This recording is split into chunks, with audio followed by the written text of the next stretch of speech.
Thank you so much. That was an incredibly gracious introduction. Thank you for doing that. And it just was perfect because it really, you hit on some of the touchstones in my life that I will be talking about today. So I'm looking forward to getting to share those with you.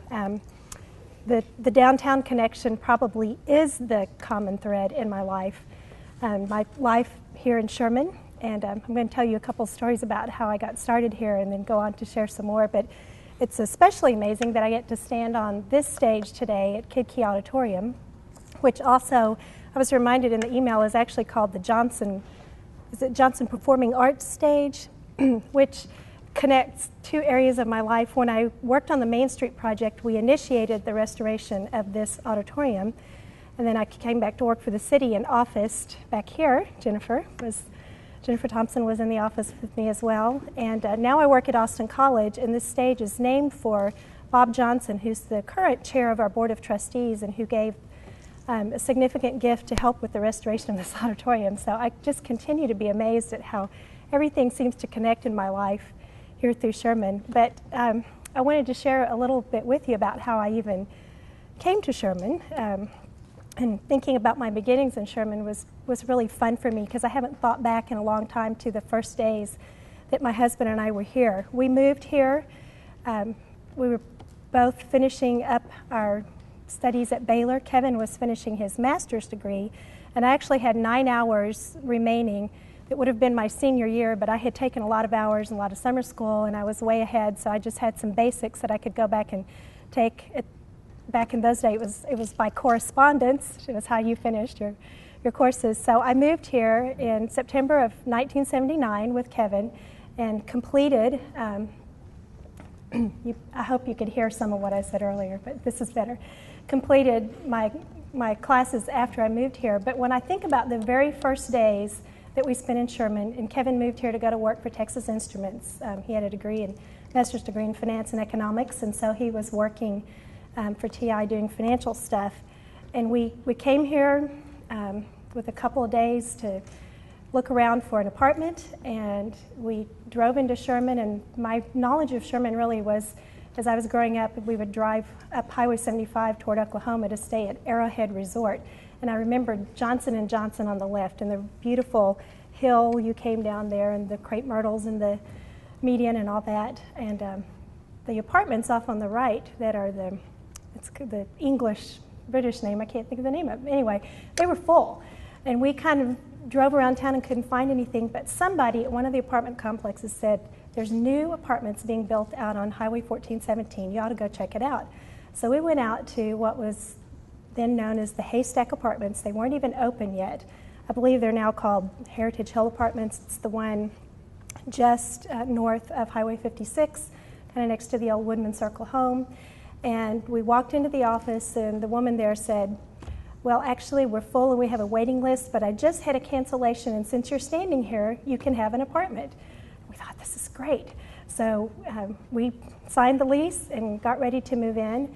And so a couple days later, when we came back with what meager furnishings we had, we knew we were going to need to get some furniture. I had a little bit of stuff left over from college and stuff my family had given me, so we moved our boxes in, started unpacking. I ran down Highway 56 to Piggly Wiggly on Sunset, that was still there, and was standing in line, and a young lady named Martha, who was close to my age, was there, and I don't really remember how we struck up a conversation, but she learned that I had just moved to Sherman the day before. She said, would you like a job? I said, well, I'll be looking for one. I don't know yet what I will do. And she said, well, you should come to M&P Bank. We're looking for tellers, and I think I could get you a job as a teller. And I said, great, I'll come by and fill out an application. And I did that, I think, the next day, and had a quick interview, and on my meager resume at that point was the fact that I had worked at Six Flags while I was in high school. If you grew up in Arlington, Texas, everyone worked at Six Flags. And one summer, I had been a cashier there, and they looked at that and said, cashier at Six Flags? Great, you can do this. Offered me the job on the spot, so I started my life in banking lasted 6 months, but it was great. And then within a couple of days of starting that job, my husband and I went down to Night Furniture and bought our very first furniture that we had owned, a sofa and end table and a couple other things, a little dining room table. So when I think about that, about my first 3 or 4 days in Sherman actually sums up my whole life in Sherman. Is the way I feel like it's that people were friendly. Somebody gave me a chance to do something and get connected in the community, and it opened all the doors I think I've had in the 31 or so years I've had since in living in Sherman. So it was really fun for me to see that I really think those first few days' experiences really set the tone for our life in Sherman and all the things that we've done subsequently. And at some point we chose to stay in Sherman. TI was trying to move Kevin to Dallas, and Sherman was the smallest community I had ever lived in. I had lived in Waco and for college, after going on from Arlington. Kevin had lived in some small towns, really small towns in Nebraska and Oklahoma, but then from 6th grade on had gone to school in a suburb of Chicago.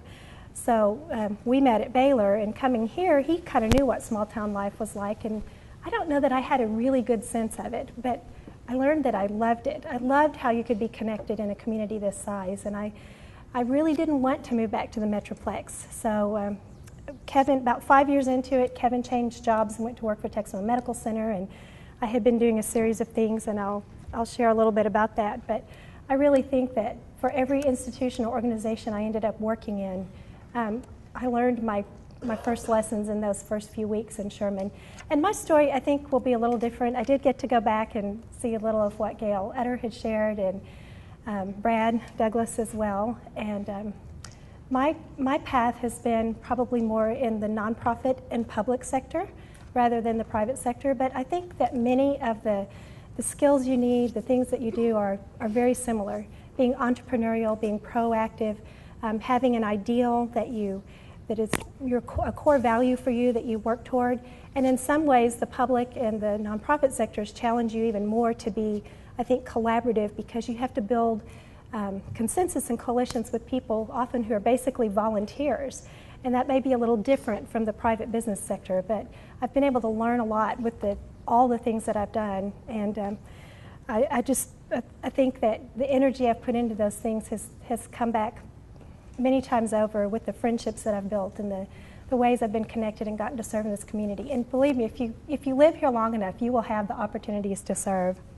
When I started out, though, I was an English major in college, and I didn't have a really firm idea of what I wanted to do. I just wanted to be a writer. That's what I thought getting out of college. I didn't want to teach.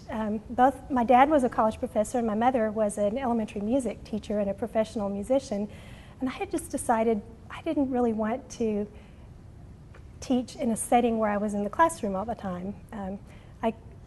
I now work a lot with education stuff, but I wanted to be out on an adventure, talking to people, telling stories. So I just had this very vague notion that I was going to be a writer. I didn't know how on earth you would do that in Sherman, Texas. This was a small place. There wasn't a magazine I could go to work for. There was at that time, the Sherman Democrat, of course, and the Denison Herald, 2 separate newspapers. I kind of got connected with people through some volunteer work that I did, and I knew a lot, but I just thought, I'll fall into something. I just know I will. So I started off at the bank, and I met a lot of people there, including people who were connections for me over many, many years. Margaret Hill worked at M&P Bank, Merchants and Planners Bank, when I first worked there. And of course, Dale Hill, the barber, was right across the street, and I got to meet Dale early on, still stay connected with him. I started meeting people in community organizations because M&P Bank was kind of the old bank, that and Grayson Bank, and you just got to know a lot of people who came through the bank or who were involved, and we had gotten involved in a church, Sherman Bible, which had a lot of connections for us. In about a year and a half of apartment living, my husband and I decided to buy a house. We bought an old house on the corner of Ricketts and Brockett, and that was kind of my entry into the Sherman Preservation League. The Minshews were very involved with the Preservation League, Dorothy and Gary McKee, dozens of other people who, again, became lifelong connections for us. They were friends of ours. In some cases, their kids were older than ours, and as Kevin and I stayed here and raised our children, sometimes we were overlapping some, but I was just amazed at how welcoming and warm people were here to get me connected and give me opportunities to do what I wanted to do in terms of writing. So I was doing some just volunteer work writing, and I had worked for the bank, and I did a little bit of other stuff, and I ended up working for an ad agency in downtown Denison. And Leela worked there with me, and it was a crazy place. It really was, but it was the best apprenticeship I could ever have had. There was a gentleman there by the name of Ed Wells who really just took me under his wing and taught me probably everything I needed to know about being a communicator beyond what I knew from the classroom, about how to prepare publications, how to do photography. I learned how to develop my own pictures in a darkroom.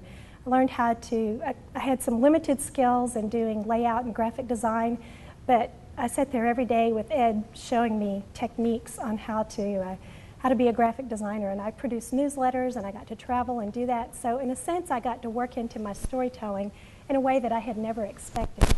And I worked there about 3 years and ended up then going to work for Texoma Medical Center, the old one in Denison, and I was the communications coordinator there. So I produced all their publications and did a number of other projects for the hospital and was the hospital spokesperson.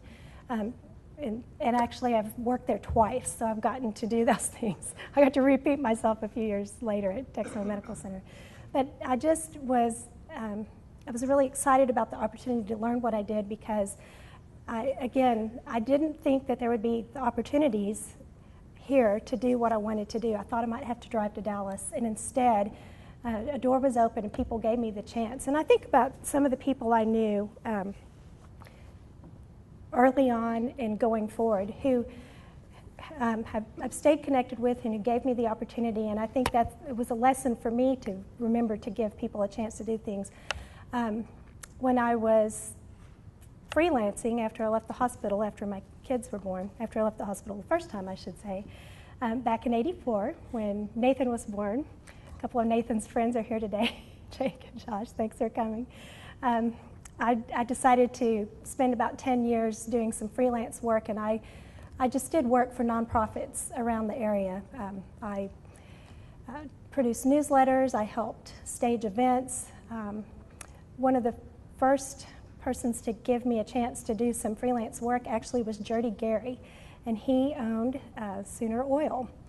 And I did a couple of brochures and publications for him and designed a logo and actually did a window design for some glass interior windows that they had where a design was etched into that glass. That was a little out of my league. I wasn't really an illustrator, but I managed to piece some things together and get a little bit of help from my friend Doss Menon, who advised me on how to make this design work in glass. So I look at Jerdy, I look at Bill Douglas, who also gave me a chance to do some work with Douglas Distributing. I worked for all the area chambers, Sherman, Denison, and Gainesville, and also for Texoma Council of Governments, doing brochures and writing about the people and the places and the things that you could do in the Texoma region. And as I did that work, I just grew to love this area more and more. And each job that I did connected me with a different person, a new place, something fun to do, a new story to tell. And I also got the opportunity along the way to be part of the volunteer community. I hope that you all sense that Grayson County is a great place to work and live, because there are so many people who are caring, who are committed to the causes that they believe in here. There are a lot of social service agencies. There are a lot of, I would say, family opportunities, places where you can go to a great event and celebrate with your friends, something that you have in common that you care about. It's everything from, one of the newest ones in my mind would be Boot, Scoot, and Ball, but going way back to some of the early Preservation League days, the kinds of events that we had there. Jake, your mom, Frances Pelly, gave me a lot of opportunities to do work for the COG and talk about these things. So I really learned a lot, and it helped me to know what was going on in the region and be connected. And you just keep running into those people over the years. It was just a lot of fun for me. Another area where I got to work was Sherman's Arts Festival. In those days, we called it Arts Fest. And Doris Clark was, I believe, one of the original chairs. She was the originator of that. Doris was very active in Sherman Community Players for many years, and she was just passionate about the arts and about presenting and providing opportunities for the community to come together to celebrate the arts. And so the second year of Arts Fest, I got to serve on the committee, and Carol Pfeiffer was the chamber, the tourism director at that time, and she was a great leader, and she brought people together in the community under that common thread, and we all worked together to do something. So Doris did the first year. By the second year I was in, and I believe I think it was the 7th year of Arts Festival, I actually got to chair the event and help put that together. So again, I was very young, I think. I'm sure I thought I knew a lot, but people gave me the opportunity to step up and take it on, and I just loved to roll up my sleeves and work alongside these community leaders who had really paved the way for so many of us. When I was working in Main Street, that was another jump. I had worked as a volunteer leader and freelancing for about 10 years, and when Nathan, my son, was in 3rd grade and my daughter Charis was in 1st grade, I decided to go back to work full-time because one of my freelance jobs had been to prepare the Main Street application for the city of Sherman. And that was submitted, and we were selected as a Main Street city, and so in January of Charis's 1st grade year, I took on the role of Main Street manager and worked there for 5 years, but I had a downtown office. I officed in Joe Fallon's building. I got to meet so many people who were just, I think, almost legendary leaders of Sherman because of that, because downtown history was a touchstone for so many people. Judge R.C. Vaughn was so involved. There were just a lot of people, even Donna Hunt, who had been editor of the Denison Herald, and I think at that time, I can't remember if she had moved on to become the director of the Eisenhower Birthplace or not. I think she'd retired from the newspaper, but anyway, she was involved. There were so many people who could come in and tell the stories and help us remember what was important in Sherman, and to help retell that story, but in a way that was meaningful for people who were living here today. And so we worked really hard for 5 years in downtown to preserve some buildings, to get people interested in either improving their buildings or to start new businesses, and we were able to bring in a few new things at that time that I think gave some life to downtown and kind of planted the seed for what many of you are doing now, David and Jared and the others who are really involved with downtown Sherman preservation to keep things going. So it's been fun to see how that work was the catalyst for things that would come later. And it didn't have to be me doing that. There were so many people who could come in behind me and take that idea forward and continue it so that people today could enjoy all the same things about community life here in Sherman, the things that keep us connected. So I've talked a little bit about the people who inspired me. I want to also mention, and I just looking in this room, it kind of amazes me because I think there's people who have worked with me in every place I've worked except for maybe Texoma Medical Center. Just looking, you know, the city, Austin College, some of my volunteer things down at Polaro. All those people along the way have been a big part of my life, and there are people I work with now in volunteer roles who also are really an inspiration to me. The people that I think keep me accountable, they're people who are disciplined and focused and very committed to doing their jobs well, whether it's their paid job or their volunteer job. And I think about that a lot because for me, it's very easy to get too busy, to get spread very thin. I think once you are a busy person, you just get asked to do things a lot. And one of the things I really have to work on is managing my time and saying no when I need to. I really don't like to say no because usually when people are asking me to do something, it's something I really care about and am passionate about. So I've had to remind myself sometimes to do that, to actually just say, I can't do that right now, but maybe later when I finish this commitment. And I think that's an important lesson I've learned over the years. And I'm not saying I've mastered it at all because occasionally people still have to bail me out when I've gotten in. over my head, and there are a lot of people in this room who have really helped with that. So I never take it for granted that, or I never really think it was just me. It's a lot of people along the way who are helping accomplish these things. So, you know, I'm appreciative of that, and I think often we don't get a chance to say thank you enough to those people who have helped us get where we are. I am particularly excited about a couple of new opportunities I've had lately that have kind of moved me in a new dimension. One is I've been really involved in the last few years with the Sherman Education Foundation, and I am passionate about education. Even though I didn't want to be in the classroom, maybe having teachers as parents really made me realize how important it is for young people to have opportunities to experience a lot as they're growing up.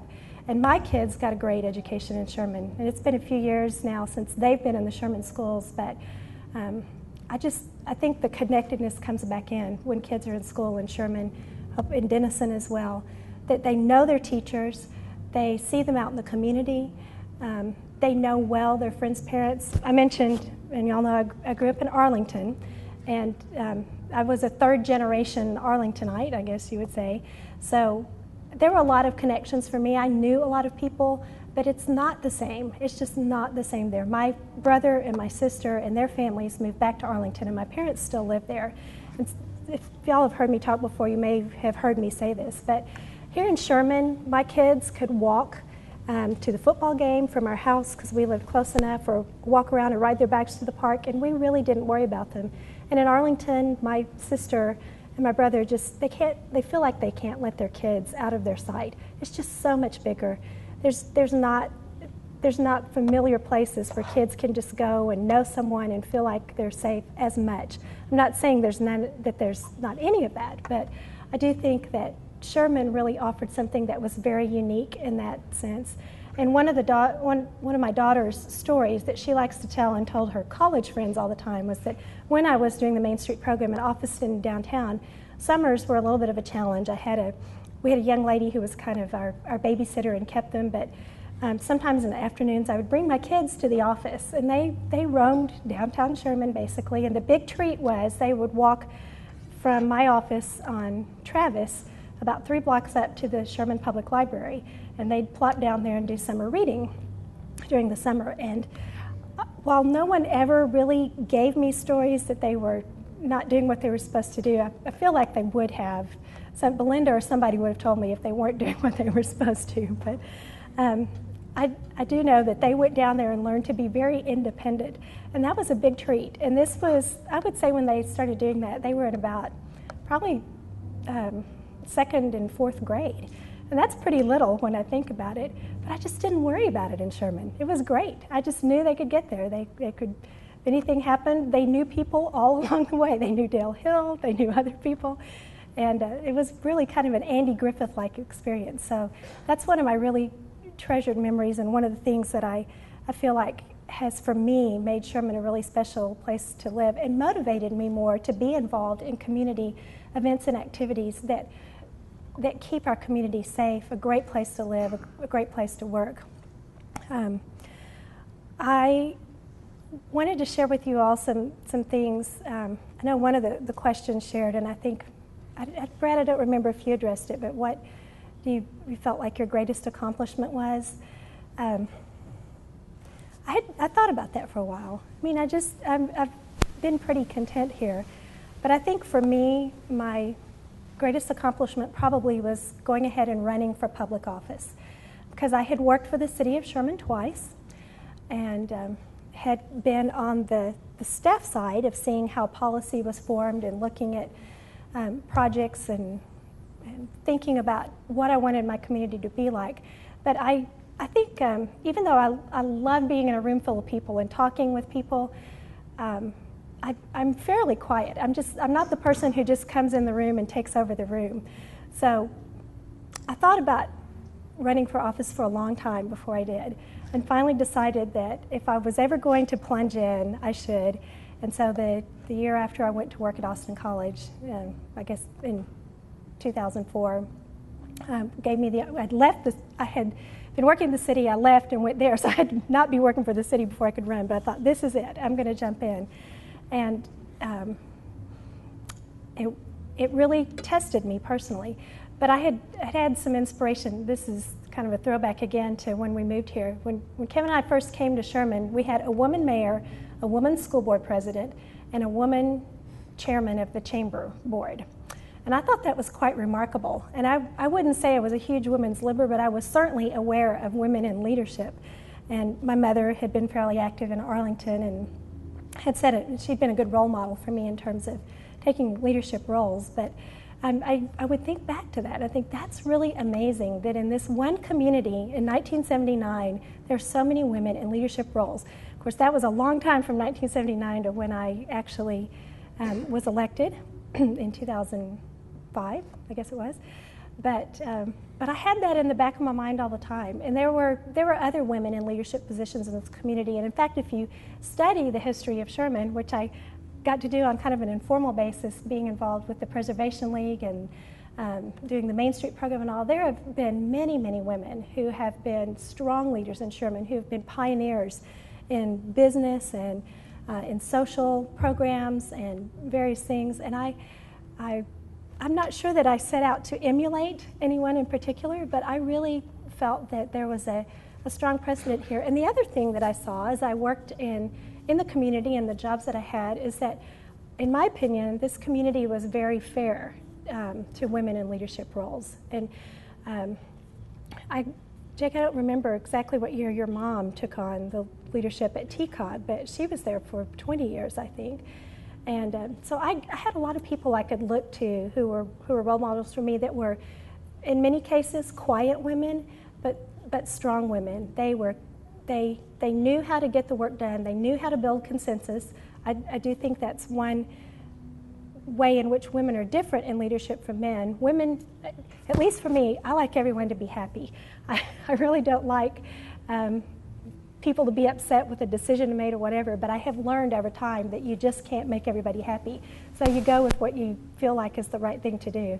But when I made that decision, it was because I think I had many, many people, both men and women, that I could look to who had been in leadership roles. So I kind of took a deep breath, and with my husband's support and a lot of friends' support, I ran for office. I ran against the incumbent and won that race. And I was really excited to get to be part of the Sherman City Council. And it was a great group of people. We had some younger people elected the year I ran, and the makeup of the council was changing some. And I think it taught me a lot. And in the now 7 years, it will be 7.5 years in November when my term is finally up, because we changed our charter and changed the terms a couple of times. So normally it would have just been 6 years. But I've learned a lot about myself, and I've learned a lot about my community, and I've really learned a lot about leadership and what it takes to do these things that you want to do and to accomplish them. And I think the things I could state, maybe the key things for me, some key themes were courage. I'm not sure I had a lot of courage. I had idealism, and I had some ambition to some degree, but the courage to stand for what you believe in and say something when you know it's not going to be a popular decision. I mean, we Americans we're independent thinkers, and we like to think we're independent, but when it really gets down to it, we actually like to be in the majority. I think it's very hard sometimes. At least it was hard for me to sometimes vote against something I knew everyone else was going to vote for. And actually, that hasn't happened a lot on the Sherman City Council. I mean, I guess one of the nice things about serving is we're pretty much in consensus on a lot of things. We're agreed on what the priorities of the city should be, and as we're looking at them going forward. But from time to time, you have to take a stand that goes against a little bit what everybody else does. And I learned that the way to do that and to be ready for that is to be really well prepared.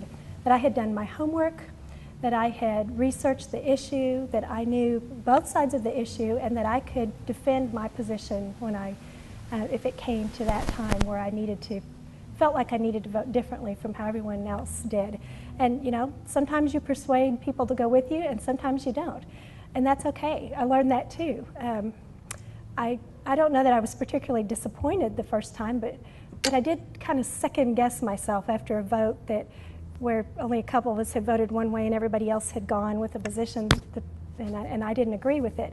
And so I found that it was really easy to second guess myself and think, oh, you know, if I'd looked at it this way or whatever. But I thought, no, that's not what I need to be doing. I'm here, and I took this position on this issue because, in my opinion, with what I knew at that time, that was the best way to go with an issue. And so I'm working still really hard on not guessing again on what I've done. And believe me, you get thrown into some really challenging positions sometimes. And you know, you don't, from the staff side, you don't really see what happens on the other side of the dais, as our current mayor likes to say. When you're sitting in those chairs and the politics is working behind the scenes, or you have people calling you and complaining or asking you to take a certain stand, and you know you're going to take a different position from whatever the answer that they wanted to hear, but you still have to do that in order to live with yourself, because you know, some battles are worth fighting and some aren't, but most of the time when it gets to that kind of issue, you just have to go with your belief, go with your gut, and move forward and not look back. I think that's one of the most challenging things about being in political life, because these things come back around. I do a lot of reading still. I actually still read virtually every word of our council agenda packets, because I just want to know when I get up there that what I'm doing is what I believe in. And being on city council has given me a chance to serve in a couple of other ways. I've been the city of Sherman's representative on the Texoma Council of Governments governing board the whole time I've been on the council, and I served for 1 year as president. That was a lot of fun because I got to work with leaders from other communities in the North Texas area, from Cook, Grayson, and Fannin County. So I've gotten to know a lot of people I would not have known otherwise. And then most recently, I've been serving on the TAPS board. And TAPS has been a lot of life lessons. I don't know how many of you recall last spring, almost a year ago now, TAPS got in a dispute with the Department of Labor because the labor union that sort of pseudo-existed had filed a complaint about our structure and our contract terms, and we actually had our federal funding withheld to run TAPS, and we ended up having to shut down service for a couple of weeks so we could get things in order, because we don't have money just sitting in the bank, really. We do the service, we submit an invoice, and either the federal government or the state government reimburses us for the services we've provided. So if your funding's been cut off, you're going to run out of money. And I had to roll up my sleeves and learn a lot. I knew almost nothing about labor unions. My limited knowledge of the Department of Labor was basically that it was a federal agency based in Washington, D.C. And we had to read opinions and stories and make phone calls and call politicians and call in favors and get a lot of networking done in a very short time and put the pressure on Washington, D.C. to get the agency back open. And I had a lot of help with that. I mean, that's another lesson with this stuff, is you can't do it alone. You have to know who to ask and when to ask.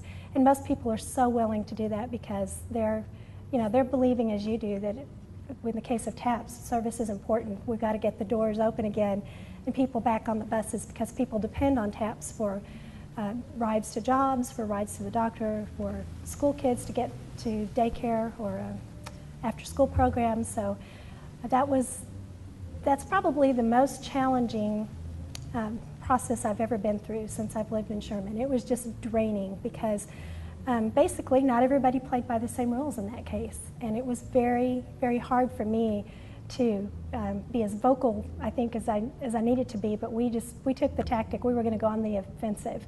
That if this was going to happen, we were going to make sure that TAP's story was told first, that we put the other party on the defensive, and it actually worked in this case. And that's really, in my opinion, that's the best way in either public relations or politics, that you want to be first out of the gate with your story, because after that, everyone else is having to respond to what you've said. So you do have the advantage. So we took that on, and I'm really happy to say that today TAPS is doing extremely well, and Brad, I thank you for that, because he's a great executive director and has really helped us bring it back from what looked like it could be the last days to now our budget's about 2.5 times what it was 2 years ago, I think. So we've grown a lot, and we're doing some good stuff. So I'm excited.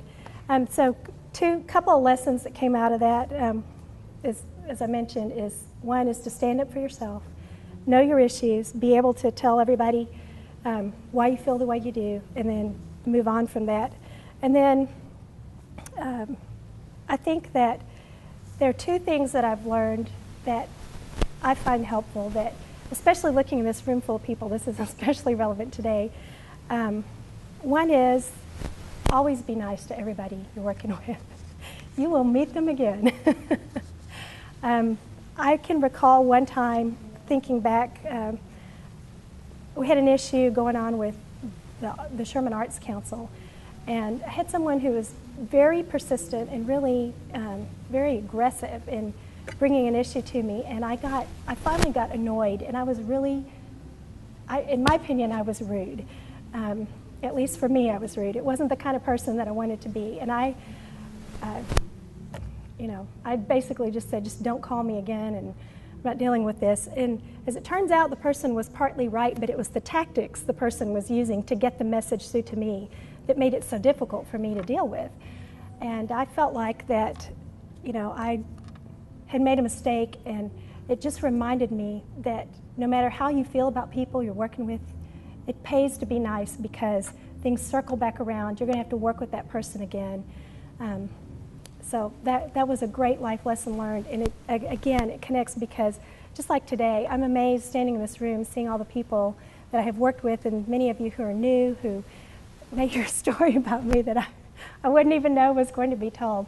I want when I'm done for it to be a good story, and I've been given a lot of opportunities, and I owe a lot of people thanks for what they've done in my life.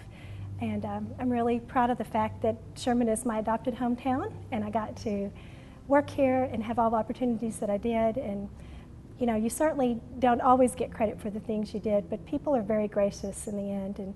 And I hope that for you all, as you work in your careers, as you work throughout your life, finding things that you're passionate about and want to plug into and give yourself toward to make this a better place to live, that you will have many of the same stories, and in 30 years you can look back and say, wow, the first couple of days I was here set the stage for what my life or for what your life and career would be. So that's what I wanted to share with you.